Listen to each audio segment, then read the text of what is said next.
Deixa eu chamar para a nossa conversa André. também o André Guimarães, que é diretor executivo do IPAM. O IPAM é o Instituto de Pesquisa Ambiental da Amazônia. André, obrigado por estar aqui com a gente. Boa noite, tudo bem? O André já está aqui no nosso telão, Ótimo. Já está. Tudo bom, André? Estou aqui. Olá, tudo bem com vocês? Tudo Oi, bem. Ana, quanto tempo? Muito te ver, André. Bem-vindo, André. André, a gente estava comentando um pouquinho agora, alguns minutos atrás, sobre a questão do fundo para as florestas tropicais. O governo aí já anunciando aí a colaboração. A gente tem até uma arte aí com já os compromissos de alguns países de aportar recursos. Tá aí a Noruega, que hoje anunciou 3 bilhões de dólares, a Indonésia 1 bilhão, Portugal 1 milhão e a França 500 milhões.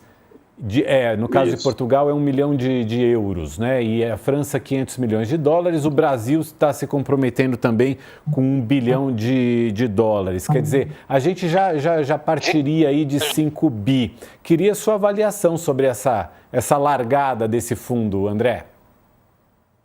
Bom, vamos lá. Eu acho que, em primeiro lugar, o TFFF ele é mais do que um fundo. Tá? Eu acho que, sim, é um mecanismo financeiro, é um instrumento para, enfim, financiar a manutenção de florestas, mas eu acho que ele é muito mais do que isso. Na verdade, é uma quebra de paradigma. Nós estamos falando aqui, e eu brincando hoje com alguns amigos ali na cúpula, né, dizendo, olha, hoje, dia 5 de novembro de 2025, é o dia em que potencialmente as florestas em pé passam a valer mais do que as florestas deitadas. Então, tem um simbolismo em torno do TFFF que eu acho que ele é mais importante até do que os números e tudo mais. É claro que a gente quer ter o máximo de recursos possível, se possível tentar fechar a primeira fatia aí dos recursos, são os 25 bilhões de dólares esperados aí de fundos soberanos e de compromissos de países para poder alavancar outros 100 bilhões que viriam do setor privado.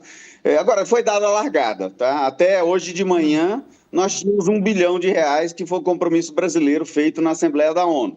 Nós estamos fechando o dia hoje com mais de 5 bilhões. Eu acho que é um bom começo, tá? Há um otimismo na equipe brasileira, nos representantes do Itamaraty, em alguns ministros, né? A ministra Marina, a ministra Soninha, o ministro Haddad, que estiveram na cúpula hoje. Então, vamos ver como os próximos dias transcorrerão. Eu espero que esses investimentos, esses compromissos agora anunciados hoje, gerem um pouquinho de inveja em outros países, inveja boa, para ter mais investimentos e a gente conseguir avançar, mais do que o fundo, com uma nova lógica, com um novo paradigma de que floresta vale muito em pé. Acho que esse é o grande desafio à frente. Eu tenho uma pergunta para o André e para a Ana, que é sobre as ausências notáveis nessa cúpula. Os Estados Unidos, que são a maior economia do mundo, e como tal eles são parte do problema e da solução da questão climática. Quão potencialmente danoso é para as ambições da COP a ausência dos Estados Unidos e o papel da segunda maior economia, que é a China, que também é uma grande poluidora global. Que jogo a China está jogando nessa COP e quão potencialmente prejudicial é a ausência americana? Você quer começar? Posso ir. Acho muito difícil ler a China. Tenho conversado mais recentemente com os negociadores chineses e ouvi deles assim, que a China tem um compromisso de longo prazo, né? Ela não tem essa oscilação como tem os americanos, né, que entram e saem dos acordos, mas ela permanece. Agora, a China anunciou na Assembleia Geral da ONU que ela se comprometeria com uma redução de emissões de carbono entre 7% e 10% na próxima década, que é um número muito baixo para uma potência, né, do tamanho da China, que hoje lidera as emissões atuais, né? Hoje é o maior emissor de carbono no mundo.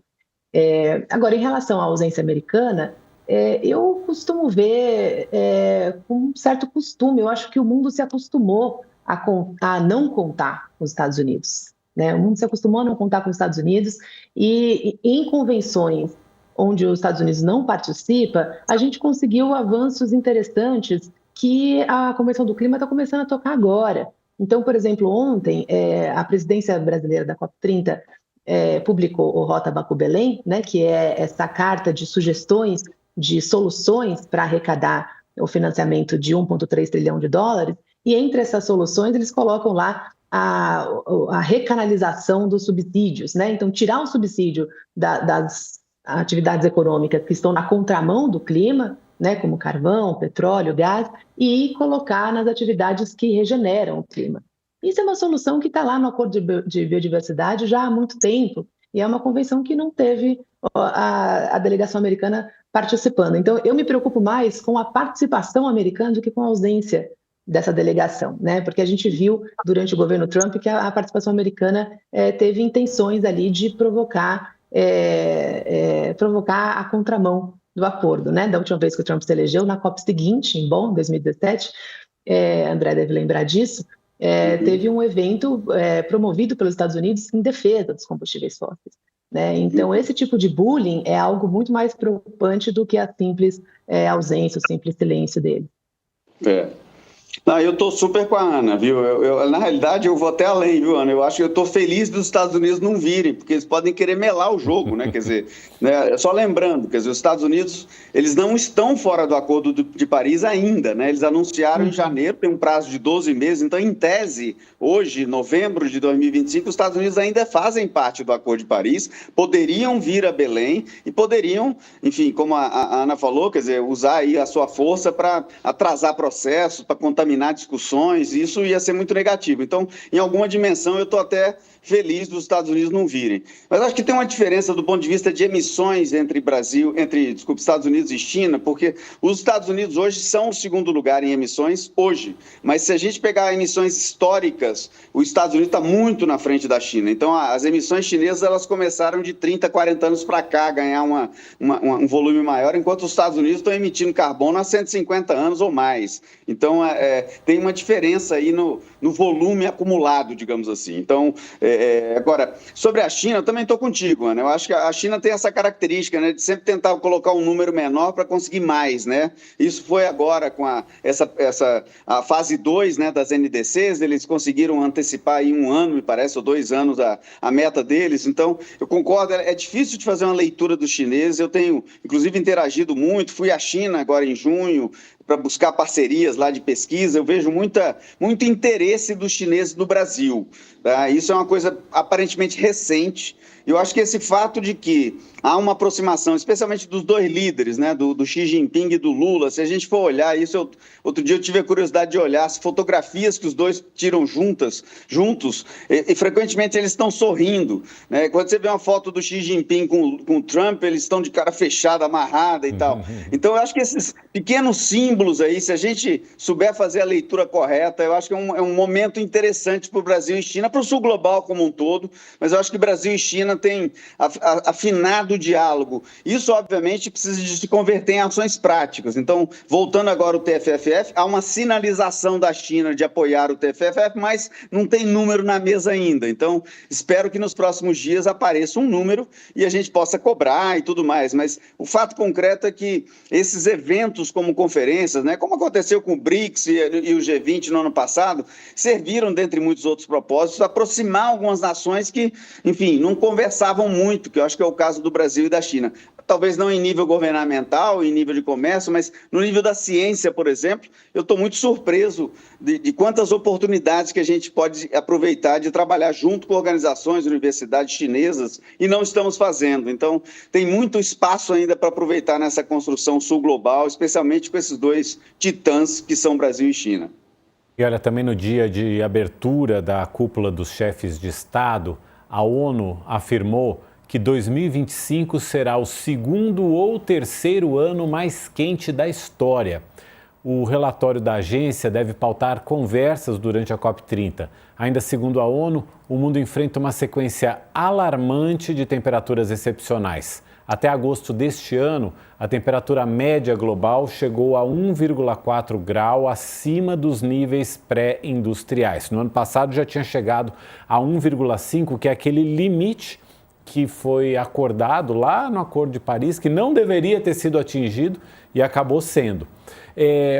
A gente tem visto, André, muita gente falando atualmente mais em medidas de adaptação às mudanças climáticas e aos eventos extremos do que propriamente em medidas de mitigação, medidas que vão nas causas das altas temperaturas, do efeito estufa, nas causas do aquecimento global. Queria que você falasse um pouco sobre isso também com a gente. O mundo está jogando a toalha em combater as causas e já está mais preocupado mesmo com as consequências? No fundo, quando toda essa discussão climática começou, né, há 30 anos atrás, ou coisa que o vale, ou mais de um pouco até, acreditava-se, a ciência inclusive afirmava que a gente ainda tinha tempo para poder mitigar o problema, ou seja, para a gente corrigir o problema antes que ele se tornasse mais grave. Tá? Nós falhamos, acho que é importante a gente admitir, a humanidade falhou, né, as negociações falharam e nós não conseguimos agir a tempo de mitigar o problema. Então agora a gente vai ter que trabalhar na mitigação, porque a gente tem que continuar agindo na causa, agindo numa forma mais eficaz de evitar as consequências mais graves, mas a gente também tem que atuar nos problemas que estão acontecendo, nas enchentes, nas secas e tal. Então, infelizmente, tá, quando a gente começa a migrar da palavra mitigação para a palavra adaptação, é quase que uma assunção de culpa e de responsabilidade pela nossa falha. Então, infelizmente, agora o custo é aquela frase de sempre, entende? Remediar é mais caro do que prevenir. A gente não foi capaz de prevenir, agora nós vamos ter que remediar. Ficou mais cara a conta. Acho que o resumo é esse. Ana, você que acompanha esse tema há tanto tempo, você tem essa mesma impressão?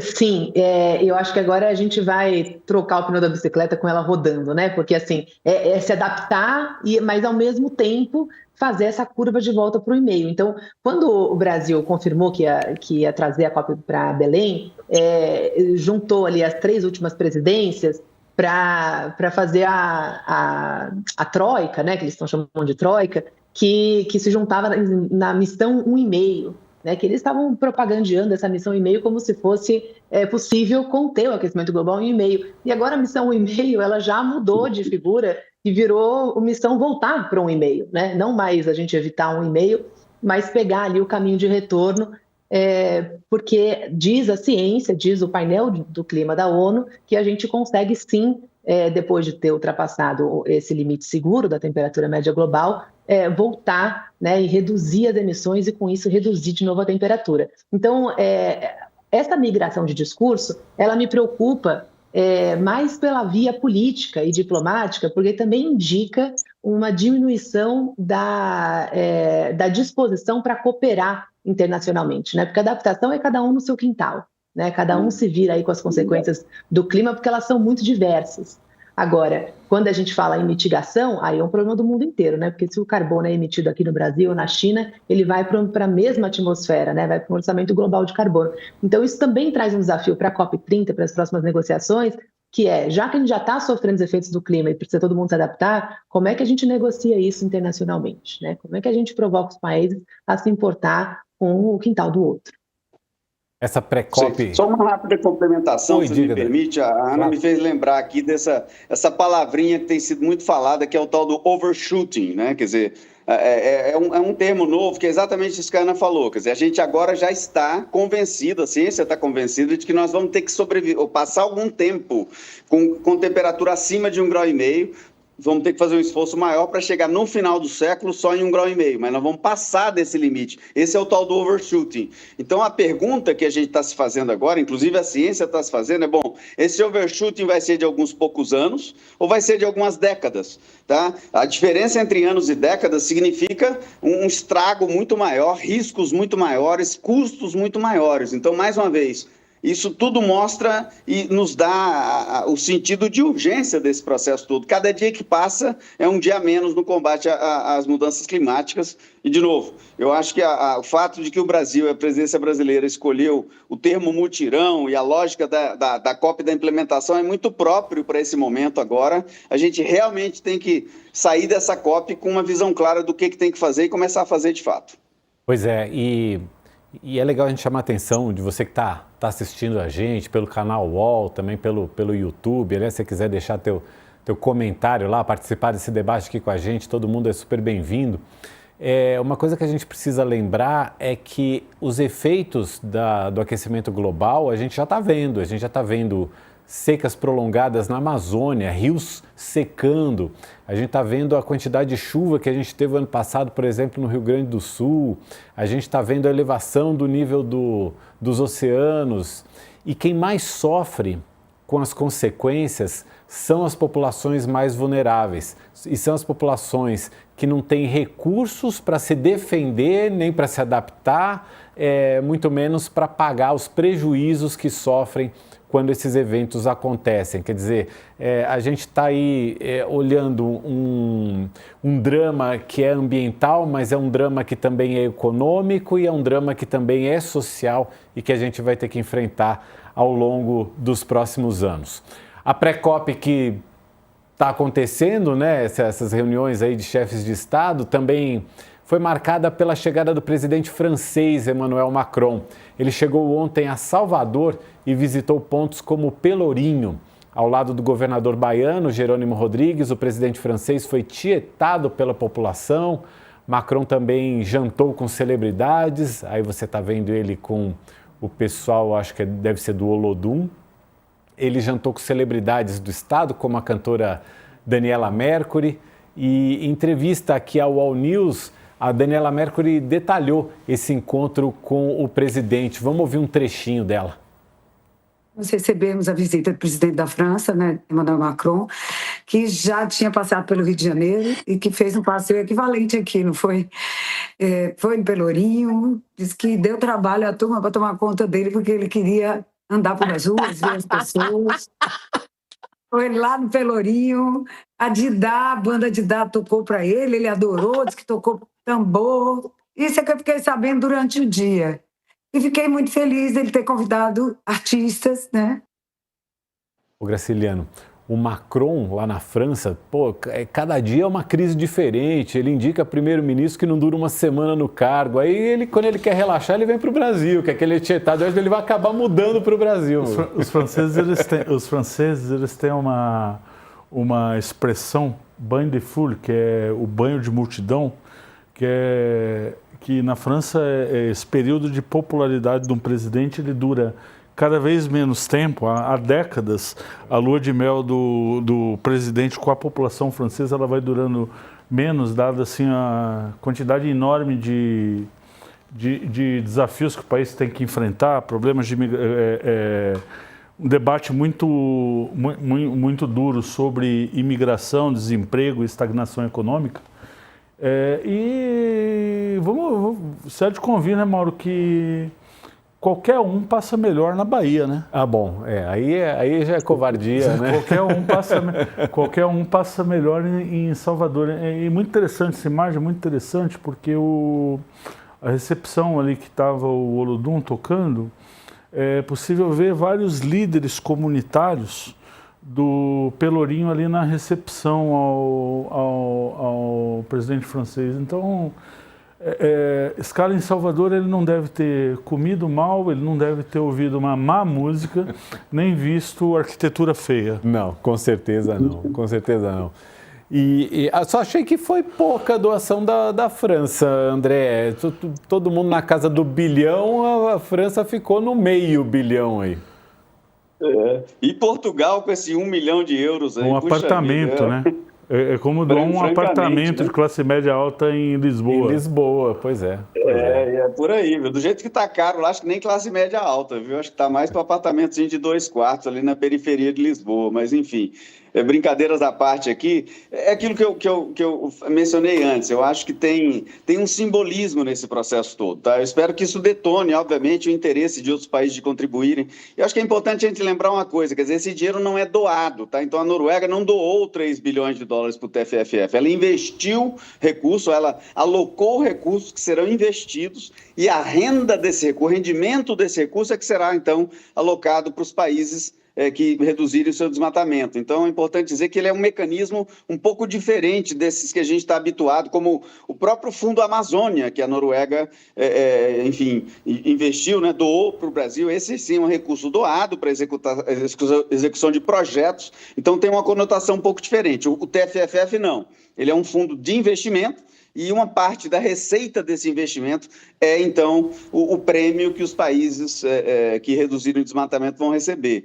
Então, de novo, acho que a gente tem uma longa estrada pela frente, tá? Mas o importante desse processo todo, na minha visão do TFFF, é o fato dele quebrar esse paradigma de que floresta em pé vale menos do que ela deitada, que é infelizmente a realidade que a gente tem hoje, e por conta disso a gente vê desmatamento acontecendo. Importante lembrar que o mundo tropical perde algo como 10 milhões de hectares todos os anos, e esse processo precisa ser interrompido, porque é nessa região tropical, onde está a Amazônia, onde está a África subsaariana, onde está a Indonésia, que a gente produz metade da comida do mundo. E a gente produz metade da comida do mundo porque a floresta tropical distribui a chuva para fazer isso. Então, matar a floresta tropical ou continuar com esse processo de desmatamento compromete o clima, porque, mais uma vez, as florestas tropicais são estratégicas, elas estocam aí o equivalente a 15, 20 anos de emissões globais do planeta. Imagina uma situação, obviamente não vai acontecer, mas em pouco tempo queimarem as florestas tropicais todas, nós vamos colapsar completamente o sistema de vida do planeta Terra. Então, é importante para o clima, mas é importante também para a segurança alimentar, porque, mais uma vez, produz metade do alimento do mundo. Então, o TFFF tem múltiplas funções, tá? Ou o objeto dele, o resultado do objeto dele, que é preservar a floresta, que é manter a floresta em pé, gera múltiplos benefícios sociais, econômicos e estratégicos para o planeta. Então, eu espero que isso tudo toque corações e mentes e bolsos, né, e contas bancárias de outros países e outras empresas, né, num futuro próximo, para a gente poder capitalizar o máximo que a gente puder e investir esse recurso em preservação de floresta e quebrar esse paradigma de uma vez por todas.